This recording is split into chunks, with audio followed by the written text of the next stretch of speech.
Welcome to Planning Commission tonight. It's February 11th, I believe. Yeah, February 11th. So we have 7 of 7 commissioners here, so that's a good thing. And we have, looks like 4 staff, although one stepped out for a minute, so. And no public. Must not be anybody that wants to be on the public here tonight, so that's okay. I've asked Commissioner Brinkerhoff to give us an opening prayer or inspirational thought. So. Heavenly Father, thank you for, there we go. Heavenly Father, thank you for this opportunity that we have together as Planning Commission for Payson City, and please help us to be able to learn and to grow as a planning commission, and that we'll be able to take what we do learn into this year, and as we make decisions, and thank for all that we have. Thank for this city and this state and this country that we live in, and please help us to be watched over and protected, and thank for this opportunity that we have to serve. And we say in the name of Jesus Christ, amen. Good. Thank you. So did everybody have a chance to look at the minutes that Marty sent out? Any issues or comments? I need a motion to approve. Make a motion to approve the minutes from January 14th, 2026. And then I need a second. I'll second. All in favor by yes? Yes. Yes. We're good. Okay, public forum. Public. There's nobody online, right, Marty? Okay. No public forum. I believe Brandon is our city attorney. Not bad. He's going to do us some training. This is open and public meetings training. It's required by state law. And it's part of what we have to do as a public body. So Randy's going to.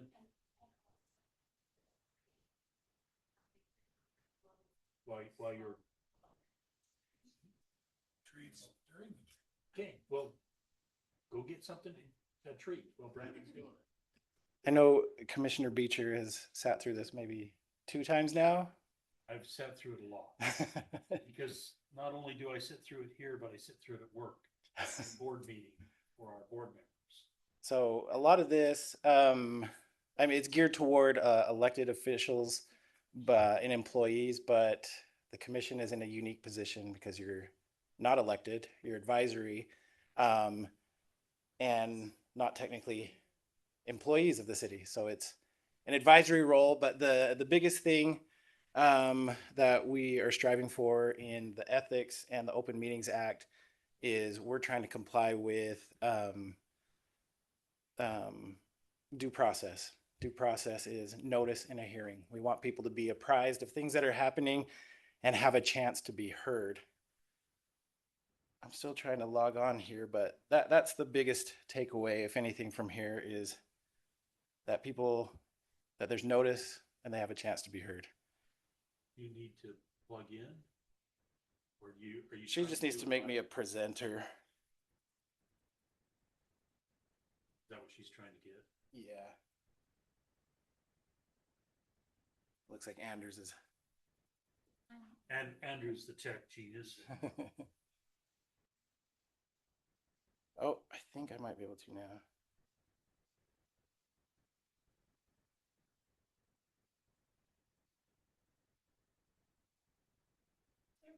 Thank you, Anders. So I will go through the elected stuff a lot faster.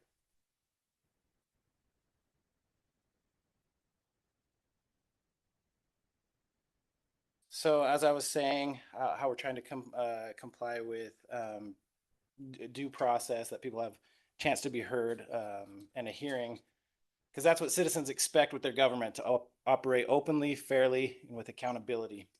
So strong ethical standards and transparent meetings help build that trust. The Municipal Officers and Employees Ethics Act can be found in Section 10-3-1301 through 1313. I'll breeze through that fast since doesn't technically apply to you, but I think it's a good way to operate.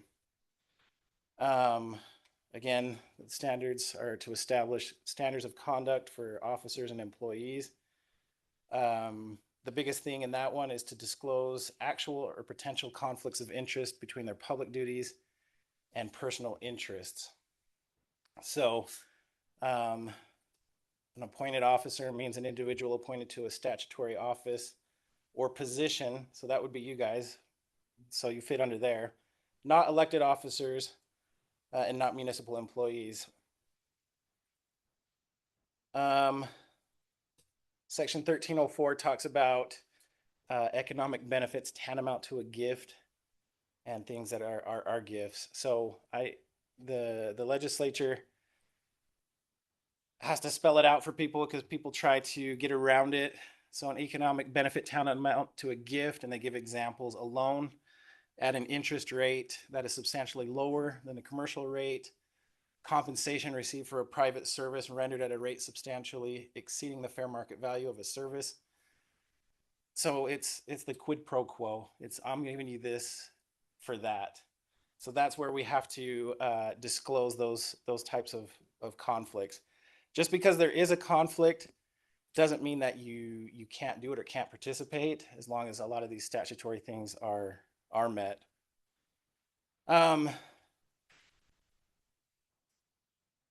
The prohibitions on the gifts don't apply for an occasional non-pecuniary gift having a value of less than $50.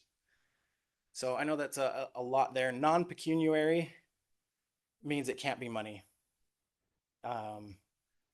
Having a value of less than $50. That's been $50 since 2013. I did run the calculation of inflation, what it would be in 2026 if it kept up with inflation at 2.6% a year. It should be raised to $68 in 2026, but it's still at 50, and it's been that way since 2013. The reason why I bring this up is I have seen this with, I know that some developers have left tickets to the home show in the office to pick them up. And so those, if you take two for one for you and a significant other, they're valued about like $26 each. You're at $52 already. You're exceeding it. But occasional isn't defined in the code.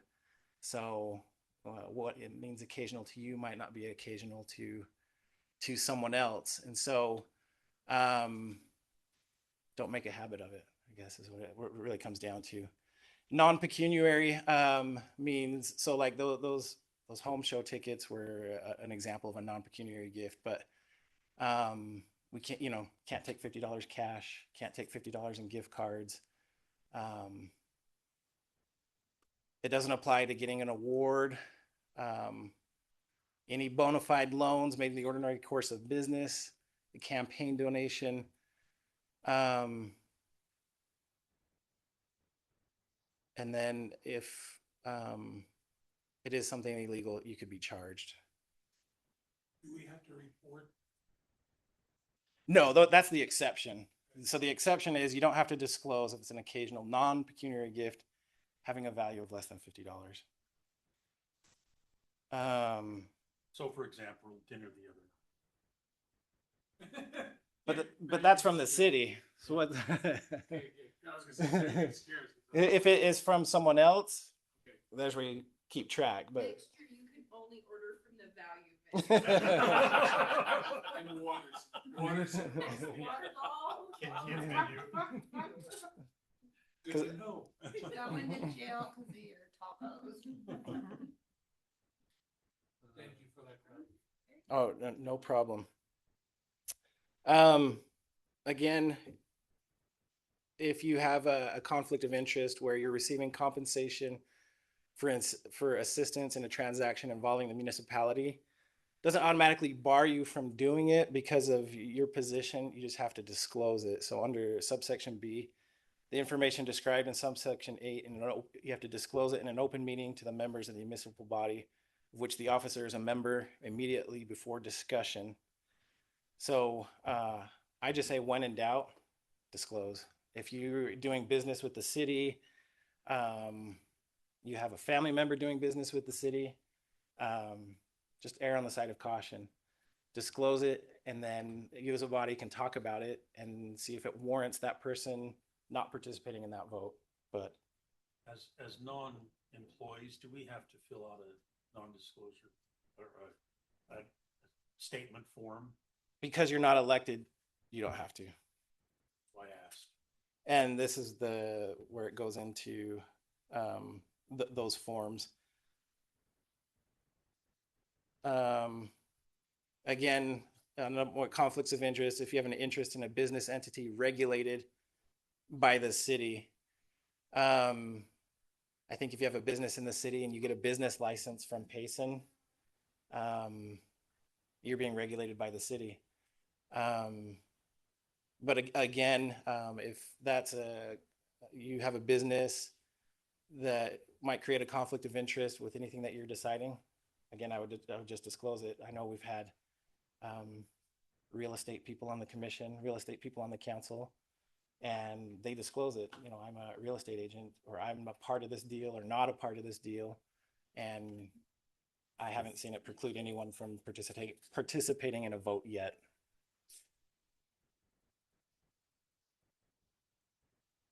That's for the disclosure statements. We'll skip that. That's what the council fills out. We discussed interests in businesses doing business with the city. Investments. This is where, just to scare you, violations of this act. This is bad. We haven't had, I looked for examples of violations of the act. I didn't see very many. Usually most of them are resolved through disclosures, resolved through not participating in a vote or recusing themselves from certain situations. The ones that I see that did go all the way to court, one involved an elected official using city equipment for their farm at home. That was a no-no because it was an ethics violation. But as far as municipal bodies that were prosecuted, I just didn't see it because they're fixed. They can be fixed and remedied through disclosure, through recusal. But Where I work for the district, Central Utah Water District, our in-house counsel said, well, he was the Utah County attorney. He said he's had several in Utah County that have been prosecuted. So have they? I looked. Did he give any examples, specific examples?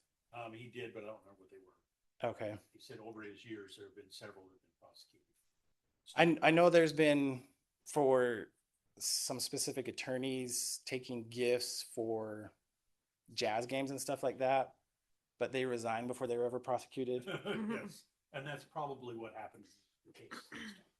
Yeah. And so, and that's just the list of penalties for violations of the act that could happen. You could be dismissed or removed from your office, void contracts, subcontracts, just depending on the severity. Receiving or soliciting a bribe is a felony. And just to put in perspective what a felony is, a third degree is 0 to 5 years in prison, up to a $5,000 fine. A second degree felony is 1 to 15 and up to a $10,000 fine. But we know none of you guys are going to do that, so. Now, I had to fill out a non-disclosure form or a disclosure form for my work, and I had to disclose that I am on Payson City Planning Commission because I work for a government agency. And oh yeah, that does business. Yeah. So I had to do it at work. Yeah. And disclose that I'm on the planning commission. So anything that would impact that, I have to recuse myself. Disclose. Yeah. So they know that you work for it, and then when anything comes up involving Payson City, are you automatically recused, or you do it on a situation by situation basis? Situation. I have to just say, this is something I can't weigh in. Yeah. No, appreciate that, because it keeps both sides. It goes both ways. Goes both ways. Yep.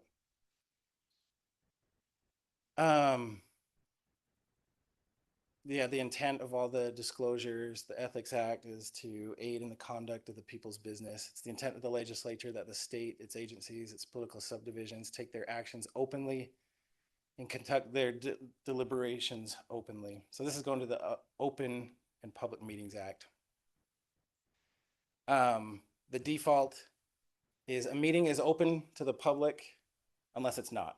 And I hate that, but that's just the way it is. So the default's always going to be open unless it's not, and it's not only under certain specific situations. And so Emily and Marty do a great job about the notice requirements, getting notice out within the specified amounts of time for the different issues that come before the Planning Commission and the City Council. If it doesn't come with a sufficient amount of time, it just won't go on that calendar. It gets bumped to the next one. Can't you talk about it in a work session, but you can't act? Mhm. Exactly. You can't take a legislative action on it. This is where I think a lot of people have questions. A lot of people have what if situation, what constitutes a meeting. A meeting isn't just a formal session. It's any gathering where a quorum of the body discusses public business, regardless of the format. So it doesn't matter if you're in person, online. If you form a quorum of a public body, and you discuss city business, that's a meeting. But if you didn't have a notice of the meeting or give people a chance, it would be technically an illegal meeting. So this is where the questions come in. So informal social gatherings are not considered meetings if no public business is discussed. So you guys want to have a barbecue at Kirk's house? That's great. Just don't discuss city business.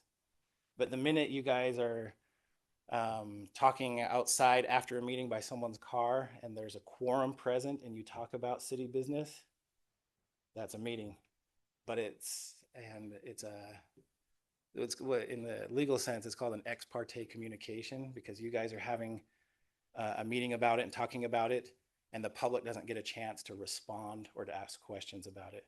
And so that's where people can get in trouble. And that's where most of the questions come is, oh, we were outside by my car and they mentioned this. Am I going to be in trouble? Most likely, no, if you didn't talk about city business. If you did and there was a quorum present, let's talk about it. Maybe at the next meeting, let's put it on the record. Hey, there was a quorum present. We talked about this item. Does anybody want to respond to that? We can correct that.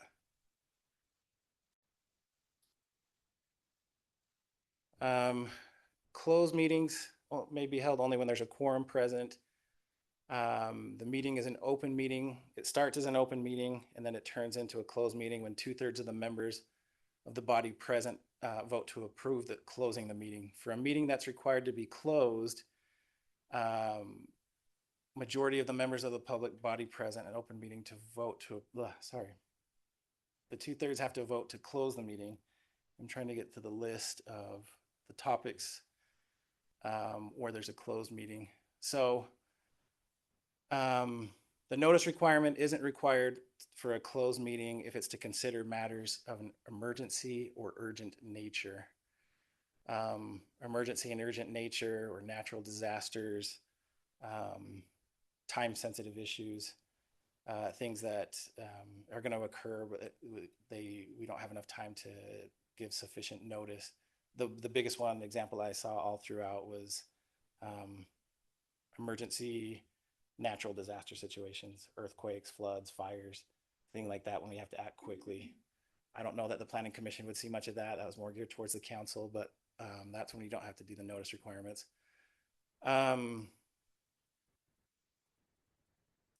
When we do notice it,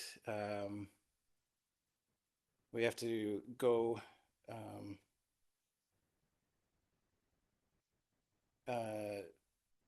take an audio recording of the meeting,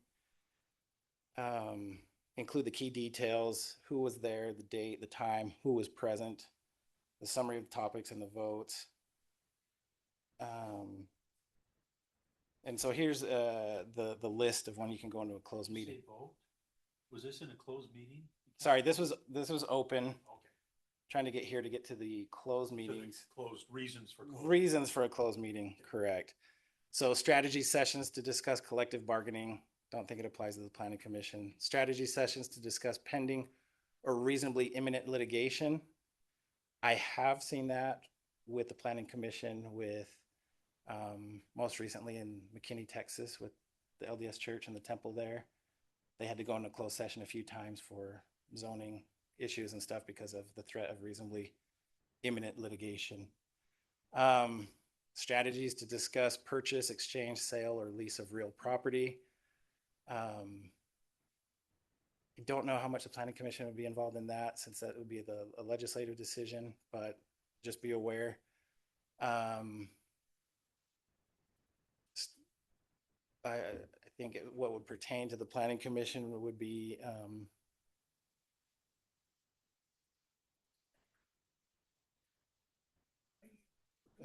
sorry, He's leading it. I'm trying to distill it down to what would be applicable.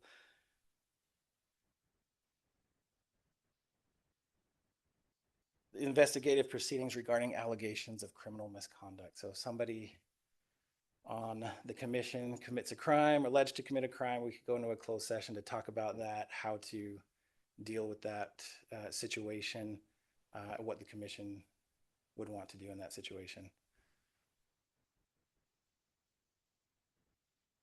In a closed meeting, public body may not interview a person applying to fill an elected position. I don't think that applies here. Discuss filling a midterm vacancy or temporary absent. Maybe that would apply here. Discuss the character, professional competence, or physical or mental health of a person whose name was submitted for consideration to fill a midterm vacancy or temporary absence. That's interesting. That first one is interesting. Go back to that one. When I filled a midterm vacancy on the city council, it was an open meeting in front of all the other candidates. Yes, it was not a closed session, so you can't. Oh, this is That- not a closed session. Mhm. Okay. All right. Now I understand. In a closed meeting, the public body may not. Okay. Dude, I missed. That's the why name you on were it. interviewed in front of everyone else. Yep. It was the strangest job application interview I've ever been Mhm. Because they want it to be open and the other side to have the public to have a chance to ask. Yeah, Any I missed questions the or- name on it there.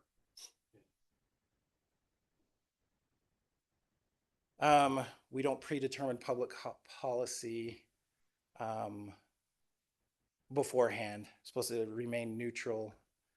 You take the hearing, you listen, and then you take the action.